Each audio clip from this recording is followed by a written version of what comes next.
Hi everyone, my name is Victoria Gonzalez, co-founder of Social Elixir Creative, ILLUSIO's marketing team, and I'm here today with our guest, CEO of ILLUSIO, Ethan Winner, and we're so excited to have him on here because we're starting a short series on ILLUSIO's social media platforms that's going to address all the questions that women have regarding everything breast augmentation and about ILLUSIO. Let's get right to it. Ethan, give a little hello. Hello, everybody. Thanks for having me as your guest today. I know we're going to be looking into, as you said, all things breast augmentation and speaking to all kinds of different people. And I'm happy to be part of this first episode. Yay, so excited. Well, let's kick off some quick questions that I know have been floating around, starting with, why does ILLUSIO exist? This goes back a number of years, like 6 or 7 years when my wife had breast augmentation. My cousin was a plastic surgeon who did it, and we looked at the options in terms of how does she choose which implants she wants, how does she choose what she wants to look like.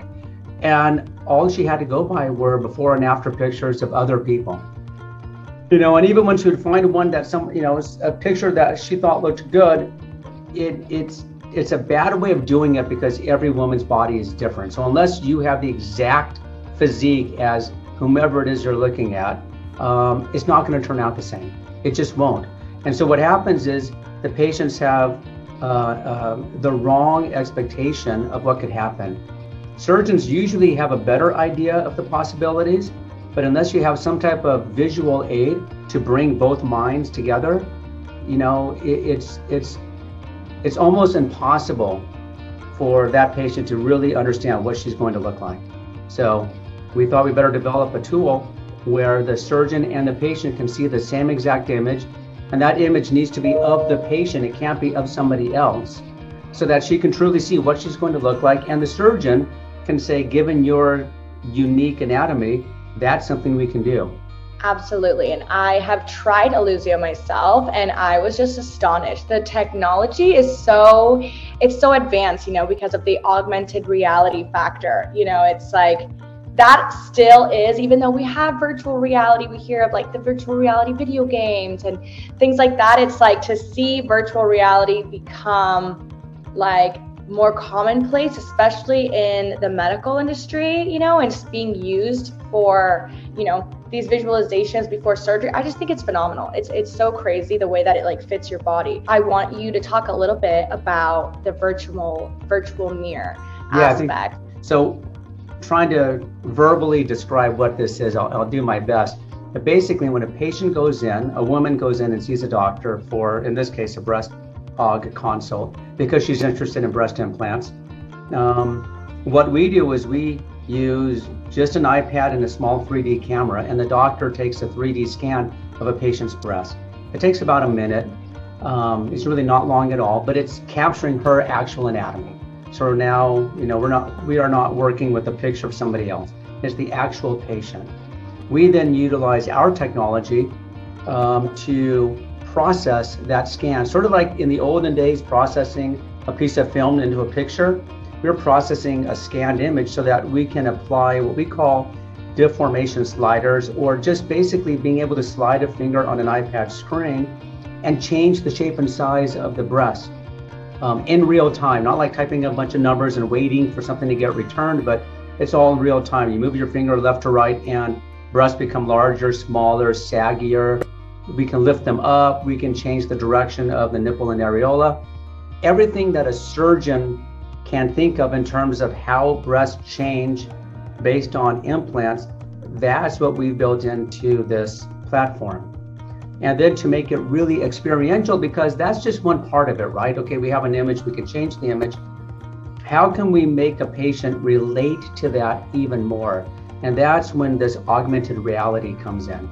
And for those who aren't familiar with augmented reality, the term applies to whenever you take a digital image and you superimpose it on something that's real. So in our case, what we do is we create a virtual mirror using any monitor or TV in a doctor's office. And the patient can look at that monitor, see herself in real time, and we will superimpose the 3D scan of her breast back on her body. She could turn side to side, looking like I'm looking at this monitor. I'd be looking at myself, and I would see breasts, which is weird for a guy to say that, but I think everybody gets the idea. And the doctor can be changing what I'm seeing on myself to have a conversation about what do you want to look like. And there's no better way, right, than look, you did it. So, you know, looking at yourself and seeing your breast change, I'm sure you have a, you know, sort of, oh my gosh moment or an oh wow moment. That's what I want.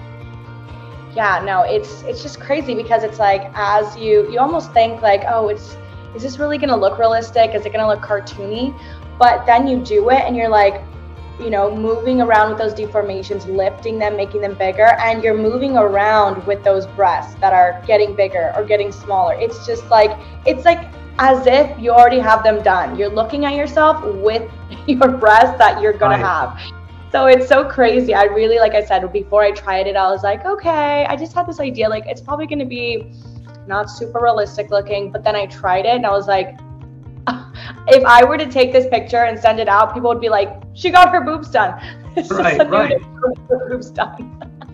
And, you know? And on top of that, the thing that people don't really get is not only are you seeing what you can look like, but your doctor is seeing the same image. So now you have the confidence that your doctor knows what you want to look like. And you take it for granted when you're having that done, because if you had a consult with a surgeon and you didn't have that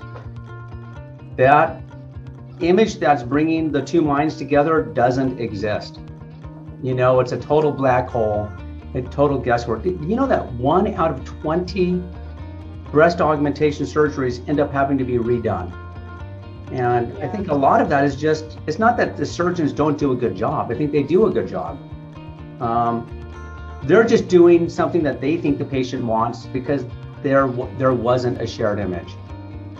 There's a gap with Yeah, the expectations, totally. gap. And so having this visual really does close that gap, you know, because it's like you're both looking at the same image together and getting it to the point where the patient is like, that's it. This size, this, like, you know, this naturalness, this roundness, that is what I want. And then the surgeon is obviously holding the iPad and being like, okay, this is the look that she wants. Now I have a visual of what she's looking for. And now, you know, I know how to design and create her breasts to look like that. Right. So I think just like the biggest factor is just making these consults so efficient. And so, you know, like getting those expectations to match is just so important for the patient to be 100% satisfied with the results, you know, and not have to do it again. Right. And then we take it even further because we partnered up with a company called Mentor, which is the leading breast implant company. And we'll actually pull up a catalog of breast implants that match up against that desired outcome. So you figure out what looks right, and then Illusio also takes another step and talks to the plastic surgeon and says, in order to achieve that result, here's a Mentor implant that can or should be used. Right. And I feel like a lot of women who go into, their consults for breast augmentation, they don't understand that the type of implant that you get is going to directly affect the results of your post-op. So like if you are looking for kind of more of that upper shelf, higher breast look, there's an implant that is specifically chosen to have that look. It's a firmer, the gel inside is more structured to keep them up higher. Whereas if you're looking for a more natural kind of teardrop shape, you know, not only is it about the placement behind the muscle, but it's also about an implant where the gel is a little bit more of like a liquid so that it sits more naturally. So I think a lot of women sometimes forget that aspect. It's not just about the placement above or behind the muscle, but the kind of implant that is chosen. So totally true. A lot of women are thinking cc's in their head. My girlfriend got 350 cc's. I want 350 cc's. But again, not apples to apples because the body's different. And then as you're saying, that's just depicting the volume that's being, you know, withheld in that implant. Implants can be shaped, so they actually are cut in a teardrop mold. They could be round. They have different projections. So just as you're saying, some are going to stick out more than others because they're designed to do that. And when you're having a conversation with the patient about what do you want to look like, some of those things can be really hard to determine, right? If you're not looking at the same exact picture. These are things that become very nuanced, and it'd be pretty easy for a surgeon to be convinced that he or she knows what you want, but without Ellusio, there's just a gap. Just as you said, you used that word gap, and I think that's the right word. And what we are trying to do is close that gap and just give women the confidence that they should have to make these decisions. Right, absolutely. So I guess, my last question, just to keep things short here, is I think one of the most important, and it's just like, how do you, in your perspective, in your opinion, how realistic do you think Illusio's virtual mirror, kind of the imaging, compares to women's post-op results? Women who have used Illusio in surgeon offices, from what they saw and what they chose to want to look like, how does that compare to their actual results that they received? Oh, that's a great question. I get it all the time. Lots of doctors have the concern, and patients have that same concern. And the best way to answer that is to, again, let's step back a little bit and say, without visualization, you have a complete gap, or a black hole, if you will, between these two images. So what Illusio is doing is giving the surgeon and patient a chance, an opportunity to have that expectation managed by, by the physician, by the person who understands the implications on someone's anatomy, on what it can look like or what they can look like. So yes, there's a promise. Yes, a woman now sees what she can look like, but that image is being artistically controlled by the surgeon, who does understand the outcome.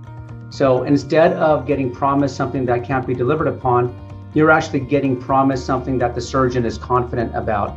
And even with all of that said, it's an idea, right? There maybe is a give and take of 5 or 10%. I don't know how you quantify that, but that needs to be compared with not having any realistic expectation at all. So I can tell you this, out of about 1,200 women that have gone through consults using Illusio, we have not received one complaint, not a single complaint from either a patient or a surgeon. So I think that speaks volumes. A lot. It definitely does. Well, I think that's amazing. And like I said, it's just, as having used Illusio, I definitely it's almost like the hardest part about getting your desired post-op results all starts in that consult room. That consult is everything about, how you're going to turn out. And if you don't have the right conversation, ask the right questions, and don't depict exactly what you want, you are not going to get exactly what you want, So I think it's just such a great tool, especially for women who do have a hard time kind of speaking what their wants are, how to describe something that they want. It's hard when you're not doing the surgery yourself, it's like kind of scary too for some women to go in there and kind of like, we just want to look like this picture, or but it's like, I just think that it's so important to, like I said, like have that visualization of not the breasts you want on another woman's body, but on your own body, because you could have the exact same CCs, the exact same implant that another woman has on your body, and it will look completely different. And with Illusio, you're getting to see on your own body what those numbers and what that's going to look like on you, and then decide if that's actually what you want. So when you had yours done, I know we're in a hurry here, but when you had your augmentation done, your augmentation console done, and did you see this as being empowering, giving you the ability to maybe express just what you're saying, express what you wanted more so to your doctor than if you didn't have it? Oh, definitely, because it's like I got to look at the details of the breast. I wasn't just like, I want this big. It's like, okay, I don't know if I want them this big, but I do know that I want them up here. I don't want them down here. And I know that I want them to I want cleavage to come in a little bit. I don't want my breasts out here. So it's like him asking me those questions and doing the actual features on Illusio, bringing them in, giving them lift. That's when I knew, okay, that's what I want. It's not just about the CCs. It's about every aspect of how these implants sit on your chest. So it wasn't, I almost feel like I didn't even know what I really wanted until I did it with Ellusio. Then I knew. I thought I knew what I wanted, but I really didn't until I was, using deformations on the iPad. So I was like, okay, wow. I was happy I did it. I feel like without that, I wouldn't really have known exactly what I was looking for. So that's just a testament of my own. Oh, that's great. That's great. I'm glad it worked out. Yes. Well, let's wrap this up. I just wanted to let everybody know, thank you for watching. We hope that you got some answers to some of your questions. We want to encourage you to ask us more questions. If you have any questions regarding any step of the breast augmentation process, we're going to have different guests on here to address those questions, any concerns, and just kind of create this short series as a place where we can talk about all things breast augmentation related. It's always good to make an informed decision rather than just a regular decision. So that's our goal here. Well, that's about it. We're excited for our next episode. Thank you, Ethan, for taking the time to talk to us. Thank you, Victoria. Yeah, of course. Alrighty.